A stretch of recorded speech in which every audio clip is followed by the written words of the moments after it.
Hey all right and welcome to all. आज का है डेट 24 मार्च। आज के यूपीएससी मेंस क्वेश्चन को डिस्कस कर लेते हैं। हमने कल से GS4 एथिक्स से भी शुरू कर लिया है, तो बीच बीच में हम GS4 एथिक्स से क्वेश्चन भी करते रहेंगे ताकि आपके GS1 से लेके GS4 की डेली एक प्रैक्टिस हो जाए और आपको समझ में आ जाए कि किस पार्ट में इंट्रोडक्शन, बॉडी पार्ट, कंक्लूजन कैसे लिखना है। आज का क्वेश्चन है, आज का डायरेक्ट क्वेश्चन एडिटोरियल बेस्ड है और इंटरनेशनल रिलेशन बेस्ड क्वेश्चन है। अभी हमारे पेड यूज़र ने भी बहुत सारे क्वेश्चन किए हैं तो हम उनको आंसर भी करेंगे, बट उससे पहले आज का क्वेश्चन देख लेते हैं।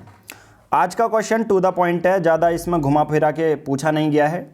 यहाँ पर दिया गया है discuss the possible way to recalibrate the relation between India and Taiwan. बहुत सिंपल सी चीज़ यहाँ पर दी गई है कि इंडिया और ताइवान के बीच में रिलेशन बताओ। ठीक है, तो इस पर हम क्या बताएंगे, इंट्रोडक्शन में कुछ प्रेजेंट की चीज़ें, जैसे प्रेजेंट की चीज़ें क्या हो सकती हैं कि हाल में भारत ने कोरोना वायरस में जो वैक्सीन दी थी सभी कंट्रीज़ को दी। Okay, sorry for the pause, बीच में कॉल आ गया था। नाउ हम बात कर रहे थे इंडिया और ताइवान के बारे में कि जो भी चीज़ लिखी गई है वो आपको बतानी है करंट बेस्ड पे। ओके, नाउ स्ट्रक्चर तो मैं अपने पेड यूजर्स को देता ही हूँ कि किस तरह से आप लिख सकते हैं। इंट्रोडक्शन में क्या है, briefly discuss the background of India Taiwan relation from past to present.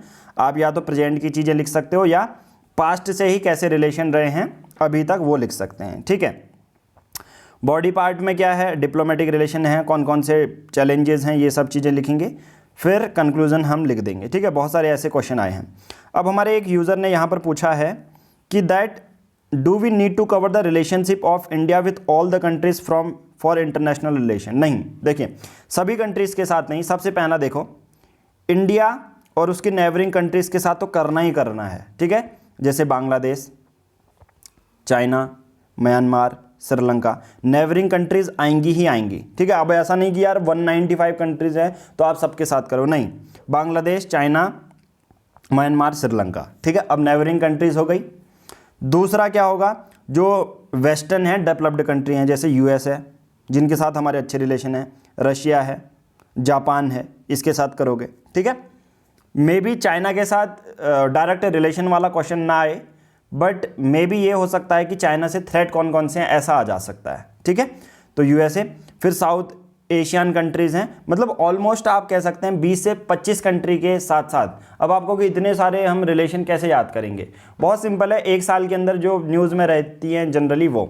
ठीक है, अभी चाइना अपना डोमिनेंस दिखा रहा था ना ताइवान को कंट्रोल करने में, कर्व करने में, कंटेन करने में, तभी ताइवान वाला क्वेश्चन या एडिटोरियल आया है। ठीक है, देखिए और क्या हो सकता है, जो कंट्रीज़ हैं, इजराइल है, इजराइल के लिए आएगा। ठीक है, ईरान के साथ आ सकता है। ठीक है, जिसे हम तेल एक्सपोर्ट करते हैं जनरली, बस इतना ही, ज़्यादा आपको नहीं याद करना। ठीक है, तो ये सब कर लेते हैं। अब हम पेड यूज़र की जो आंसर राइटिंग है वो एनालाइज करेंगे, बट बिफोर मूविंग दैट आपको टेलीग्राम एप्लीकेशन डाउनलोड करनी है। सर्च बॉक्स में टाइप करना है @PR पब्लिकेशन, तो आप इस फ्री ग्रुप से ज्वाइन हो जाएंगे।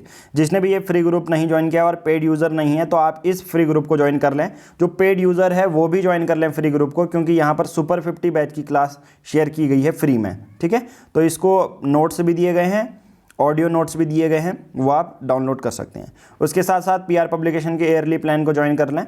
डेट वाइज द हिंदू के नोट्स, डेली आंसर राइटिंग जो आज हम कर रहे हैं वो इसमें इंक्लूडेड है। 6 to 12th नोट्स हैं, फ़ोन गाइडेंस मिलेगी, पिछले 2 साल के और आगे आने वाला 1 साल का पूरा करंट नोट्स आपको मिलेगा PDF फॉर्म में, मंथ वाइज भी, डेट वाइज भी। ठीक है, लेना बहुत सिंपल है, दिए गए नंबर पर गूगल पे, फ़ोन पे कर सकते हैं। जो भी पेमेंट करेंगे उसकी स्क्रीनशॉट सेम नंबर पर व्हाट्सएप करनी है और हम आपको अपने पेड प्लान्स में ऐड कर लेंगे। जो लोग 2021-2022 के लिए CSET की तैयारी कर रहे हैं वो डायरेक्टली 499 रुपीज़ वाला प्लान ले सकते हैं। नाउ अब सबसे पहले ये क्वेश्चन क्यों आया। ठीक है, अब क्वेश्चन इसलिए आया था, आज ही के एडिटोरियल में इंडिया और ताइवान के रिलेशन हैं। अब इससे अच्छा यहाँ पर पॉइंट कहीं नहीं मिल सकता। जैसा मैं बोलता हूँ कि एडिटोरियल में मैं इसलिए ग्रीन हाईलाइट करता हूँ कि आप वो पॉइंट अपने आंसर राइटिंग में यूज़ कर सकें, क्योंकि आधे से ज़्यादा जो लोग होते हैं वो बुकिश लैंग्वेज जनरली लिखते हैं, या जो भी बुक में रहता है स्टैटिक पोर्शन है वो लिख लेते हैं।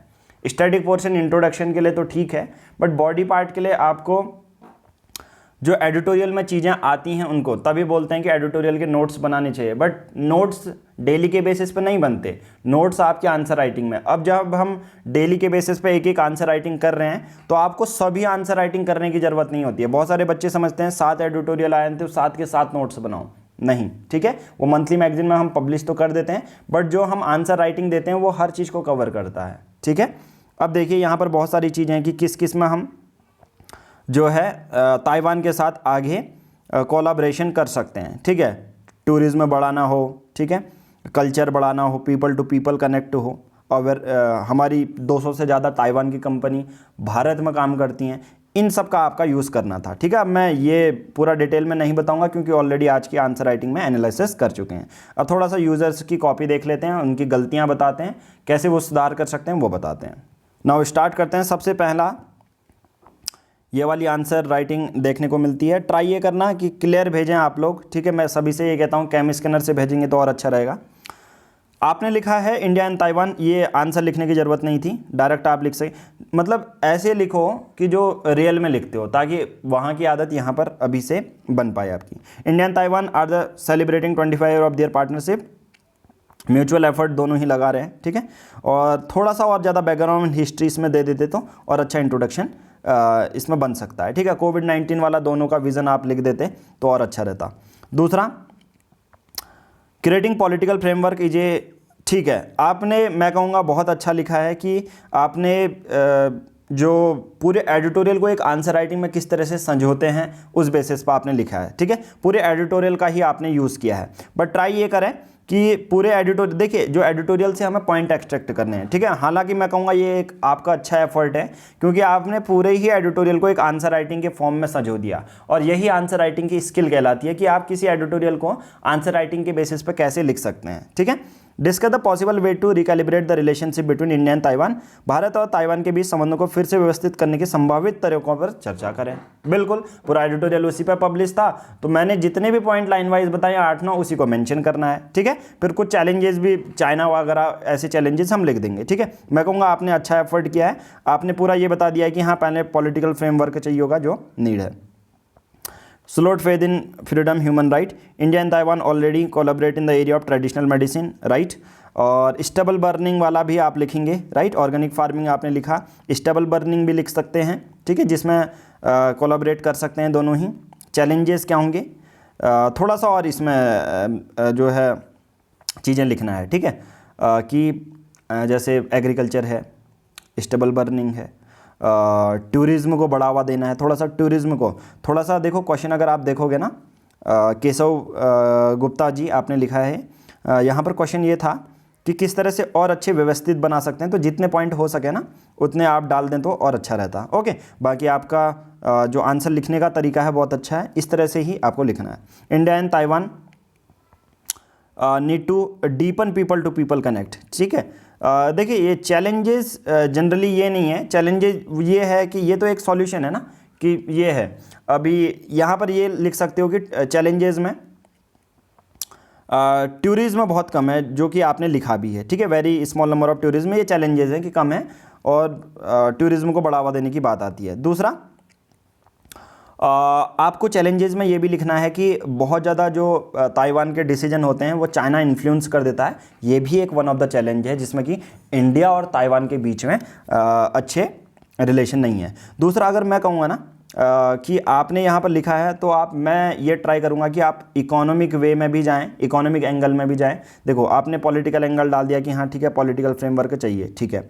दूसरा, आपने ये बोल दिया कि रिसर्च पे काम हो रहा है। तीसरा, मैं ये कहूँगा कि यार इकोनॉमी का एंगल तो छोड़ना ही नहीं है, क्योंकि अगर चाहे वो 2 देश हों या 2 लोग हों, आज का देखिए मैं ज़माना नहीं कहूँगा बट रियलिटी बताऊँगा कि अगर 2 लोग कनेक्ट हैं तो उनके बीच में कहीं ना कहीं ट्रेड होगा ही होगा। तो इकोनॉमिक एंगल ज़रूर डालें अगर कभी भी इंटरनेशनल रिलेशन की बात आती है तो, ठीक है। ठीक है, सॉल्यूशन में आपने पीपल टू पीपल कलेक्ट डाल दिया। चैलेंजेस थोड़े से और ज़्यादा अच्छे हो सकते थे, ठीक है। यहाँ पर इंडिया ह्यूज मार्केट प्राइड, ठीक है, आपने यहाँ यस इकोनॉमिक का भी इंक्लूड किया बट पहले ही इंक्लूड करना था, ठीक है। ऐसा नहीं कि चाइना का ये अलग करोगे, ठीक है। पॉलिटिकल फ्रेमवर्क डाल दिया, उसके साथ साथ इसी के साथ पहले एक ही सीक्वेंस में आपको सीक्वेंस वाइज करना था, ठीक है। बाकी आपने कंक्लूजन लिख दिया, अच्छा आंसर है और ज़्यादा अच्छा होगा, आगे बेहतर होगा। नेक्स्ट जो है ये है रेनू नोटियाल जी की कॉपी है। India and Taiwan both countries share the similar values like human right justice. In 2018 both countries sign the bilateral agreement with the field agriculture, ठीक है, सिविल एविएशन। और मैं कहूँगा यार हिस्ट्री आपने नहीं डाला है क्योंकि आपको उस चीज़ के बारे में पता नहीं है, बट 2022 के लिए हम इंटरनेशनल रिलेशन की सीरीज़ लाने वाले हैं। इससे पहले भी इस चैनल में वीडियोस थी, ठीक है। और इंटरनेशनल साइंस एंड टेक की तो बुक है डिजास्टर मैनेज, इंटरनेशनल रिलेशन की बुक मैं लेके आने वाला हूँ, ठीक है। उसमें पास्ट रिलेशन सभी के बारे में पता होगा। तो बाकी अभी आपने अच्छा रिलेशन दिया है 2018 के बेसिस पे, राइट। चलिए, इंडिया और ताइवान के रिकैलिब्रेट कैसे कर सकते हैं। हेल्थ केयर सर्विसेज, आपने बहुत अच्छा यहाँ पर मैं कहूँगा पॉइंट लिखा, और जो टू द पॉइंट जिस चीज़ को ज़रूरत थी कि आपने अंडरलाइन करनी है आपने किया है, हेल्थ केयर सर्विसेज। अब एग्जामिनर आपका ये पूरा नहीं पढ़ेगा, एग्जामिनर को पता चल गया कि दोनों हेल्थ केयर सर्विसेज में कोलैबोरेट कर सकते हैं। इन्वायरमेंटल कंजर्वेशन, जिसमें ये बायो फ्रेंडली टेक्निक, जिसमें आप स्टेबल बर्निंग और लिख देते तो और मज़ा आ जाता, ठीक है, ताकि एग्जामिनर को और ज़्यादा थोड़ा सा एक्यूरेट जानकारी मिल जाए। जॉइंट रिसर्च डेवलपमेंट प्रोग्राम, बहुत बढ़िया। टूरिज्म, यस, जो डिमांड है ना क्वेश्चन की, सेंटेंस में बहुत बार क्या होते हैं, जो बच्चे होते हैं वो किसी सेंटेंस में आधे से ज़्यादा चीज़ों को अंडरलाइन कर देते हैं, ठीक है। जैसे मैं कहूँगा आपने ये पूरे उसमें लिखा और health core services care services underline किया, ठीक है। यहाँ पर क्या है, एक्सचेंज और technology as Taiwan leads in semiconductor in electronics while India IT enabled services, ठीक है, बेहतरीन। चैलेंजेस, हाँ, Taiwanese firm invested more in China Thailand, तो ये एक चैलेंज है, राइट, इसी को बढ़ाना पड़ेगा। वन चाइना पॉलिसी, बहुत अच्छे चैलेंज लिखे हैं। केशव गुप्ता जी, थोड़े से चैलेंज यहाँ से आपको जो है एक बार देख लेना कि जो चैलेंजेस क्या हैं एक्चुअल में। लिंग्विस्टिक और cultural barriers cups the expansion, yes, suggestion both countries and security issues, बहुत बढ़िया आंसर है, ठीक है। इसमें कोई डाउट नहीं है कि इसमें कुछ ऐड करने की ज़रूरत है। अब ऐड कब करोगे, जब मैं कहूँगा इंटरनेशनल, जब मैं पढ़ाऊँगा आपको मेंस होने तक, तो मैं इंटरनेशनल रिलेशन आपको करवा दूंगा, जिसमें थोड़ा सा पास्ट और डाल दोगे तो उत्तम हो जाएगा आपका आंसर, ठीक है। बाकी दिखने में बहुत प्यारा आंसर है और जो बॉडी पार्ट है, कंटेंट है, बहुत प्यारा है, ठीक है, इनफ है। नाउ नेक्स्ट है India and Taiwan relationship based on the cooperation between they do not maintain formal diplomatic relation due to the negligible political interest between them. Areas of cooperation, 1995 में Taiwan ने establish किया था Taipei economic, new Delhi and India establish India Taipei association, बहुत अच्छा है, ठीक है। If played, अब जनरली ये है कि discuss the possible way to recapitulate the relationship, किस तरह से और बढ़ा सकते हैं, ठीक है। ट्राई ये करना कि बॉडी पार्ट में पास्ट की चीज़ें ना डालना कि ऑलरेडी क्या इस्टेब्लिश है, ट्राई ये करना कि आगे क्या क्या ऐसे अपॉर्चुनिटीज़ हो सकती हैं, ठीक है। जैसे मैं कहूँगा यहाँ पर ये देखिए, हेल्थ केयर में, इन्वायरमेंट में, स्टेबल बर्निंग में, ये सब चीज़ें, ठीक है। ऑलरेडी ट्राई ये अवॉइड करना कि जो ऑलरेडी इस्टेब्लिश हैं वो नहीं, ठीक है। It played significant role in expansion cultural economic political relation since then they both share bilateral agreement in the field of agriculture, custom, cooperation, investment, civil, now India and Taiwan, ठीक है। अब देखो मैं आपके आंसर में थोड़ा सा ये बताऊंगा कि एक्चुअल में देखो आपने ये जो आंसर लिखा है, ठीक है, आंसर लिखा है, इसमें एक चीज़ की कमी क्या है कि अगर आप देखेंगे आपने इंट्रोडक्शन लिखा, ठीक है, 3 लाइन का लिखा, ट्राई ये करना कि जैसे 2018 का एग्रीमेंट या प्रेजेंट में कौन कौन सी चीज़ें चल रही है उसको डाल दो, इंट्रोडक्शन और अच्छा हो सकता था। अब यहाँ पर आपने देखो यहाँ पर स्पेस छोड़ दिया, यहीं से डायरेक्ट करना था, एरियाज ऑफ कोऑपरेशन, छोटी छोटी चीज़ें, ठीक है। पहले आपने बता दिया कि ये दोनों ने इस्टेब्लिश किया था, फिर आपने ये लिख दिया इप्लेड, तो ट्राई ये करना कि दे both share bilateral agreement in the field of, ठीक है, इतना स्पेस ना छोड़ें, डायरेक्ट करते जाएं। और ये agriculture, custom, cooperation, investment, civil aviation, इसको साइड लिखें। मतलब एक आपका जो पैरा है ना, वो ऐसा नहीं लगना चाहिए कि यार अलग से आपने कोई पॉइंट लिखा है। अभी यहाँ पर देखो बिखरा बिखरा आंसर लिख रहा है ये, ठीक है। तो ट्राई ये करना कि इन द फील्ड ऑफ, ये इन पॉइंट को करो, और हालांकि एग्रीकल्चर, कस्टम, कॉपरेशन, इन्वेस्टमेंट, इसको अंडरलाइन कर दो, ठीक है, बट ऐसे मत लिखो ये पॉइंट को ऐसे, ठीक है। ये थोड़ा सा आंसर राइटिंग का फॉर्मेट होता है कि किस तरह से लिखना है। हालांकि कंटेंट अच्छा है बट लिखोगे कैसे वो ट्राई करना, ठीक है। ओके, इसको डालने की ज़रूरत नहीं थी कि 25 साल हो गए हैं सेलिब्रेट, वो इंट्रोडक्शन में डालते चलता, ये अलग सा ही, क्योंकि देखो मैं कहूँगा आंसर राइटिंग में एक इंट्रो पार्ट होगा, एक बॉडी पार्ट होगा, एक कंक्लूजन होगा।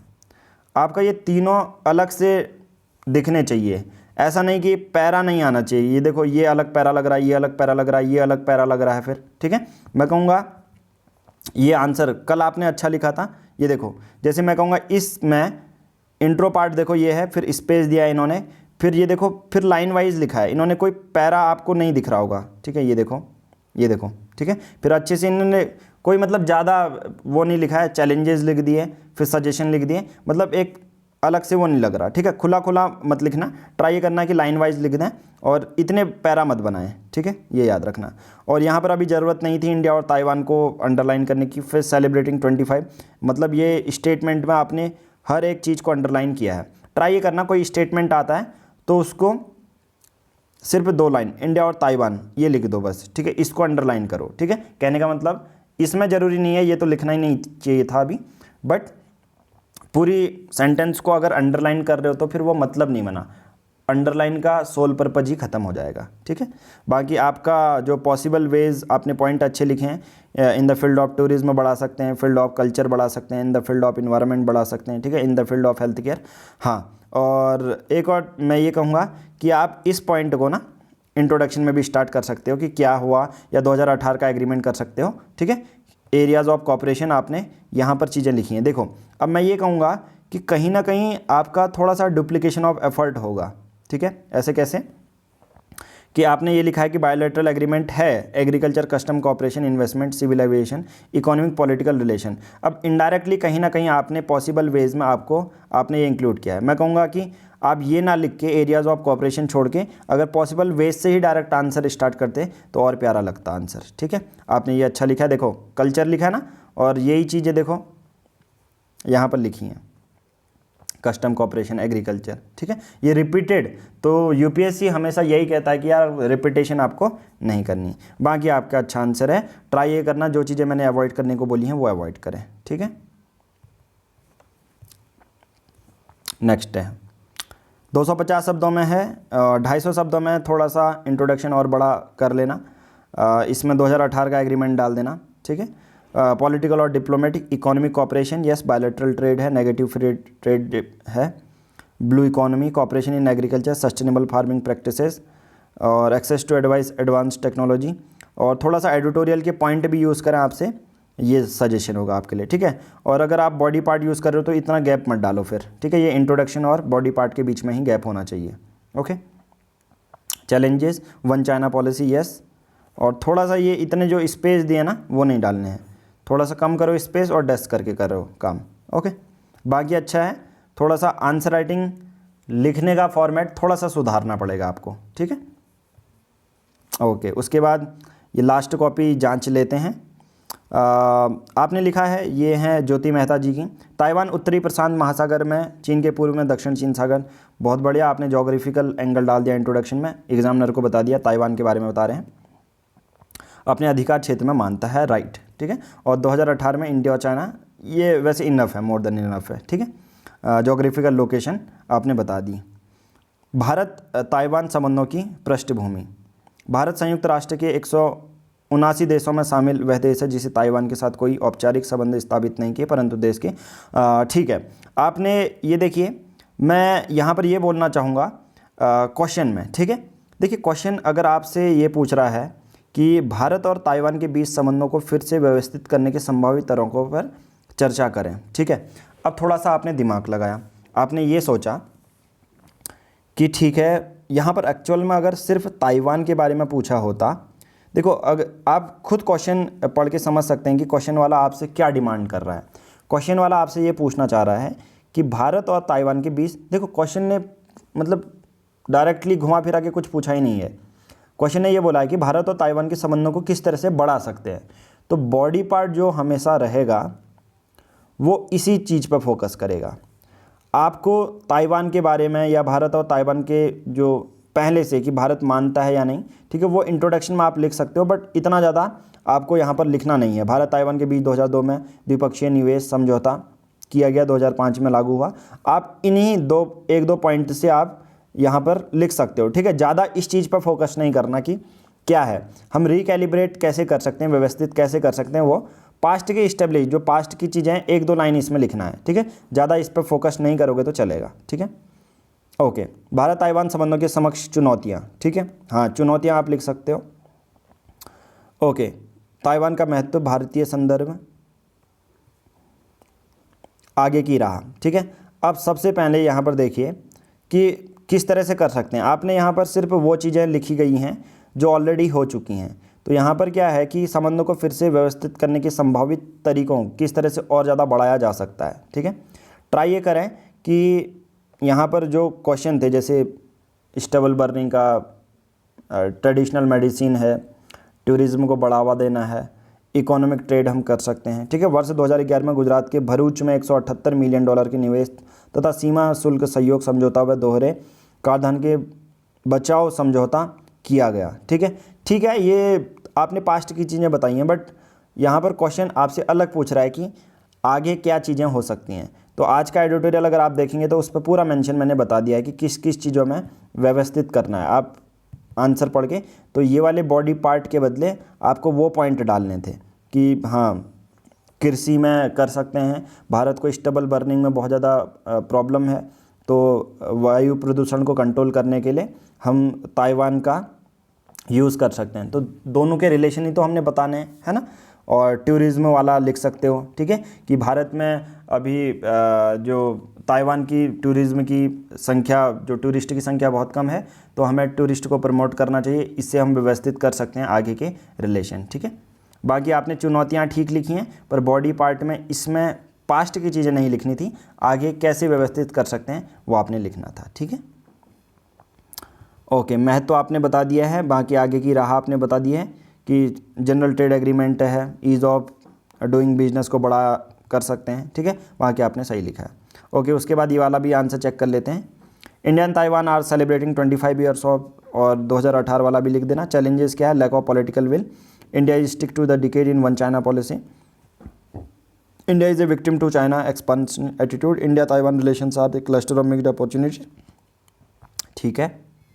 उसके बाद क्या recalibration, cooperation in health care, yes, जो पॉइंट की डिमांड थी वो आपने की है। Research and development, organic farming में, ठीक है। बाकी आपने बहुत बढ़िया लिखा है, ठीक है, पॉइंट लिखे हैं। वे फॉरवर्ड क्या है? बायलैटरल ट्रेड एग्रीमेंट, सॉल्यूशन क्या हो सकते हैं, ठीक है। ठीक है, India Taipei association, multilateral approach, conclusion, बहुत बढ़िया। और ट्राई ये करना कि जैसे पहले चैलेंजेस मत लिखना, ठीक है, बहुत अच्छा है। मैं इसी को थोड़े से फॉर्मेट को बदलना चाहूँगा, चैलेंजेस को इसके बाद लिखें और एरिया ऑफ कैलिब्रेशन पहले लिख लें, ठीक है। ऐसा क्यों कह रहा हूँ मैं? क्योंकि एग्जामिनर ये चाहता है कि जो क्वेश्चन पहले उसने पूछा है उसका टू द पॉइंट आंसर आप कर लो। तो यहाँ पर कैलिब्रेशन वाला लिख दोगे, चैलेंज वहाँ लिख दोगे, तो फॉर्मेट बहुत बढ़िया हो जाएगा, ठीक है। ऐश्वर्या जी, चलिए आज की इस वीडियो में इतना ही करेंगे, धन्यवाद।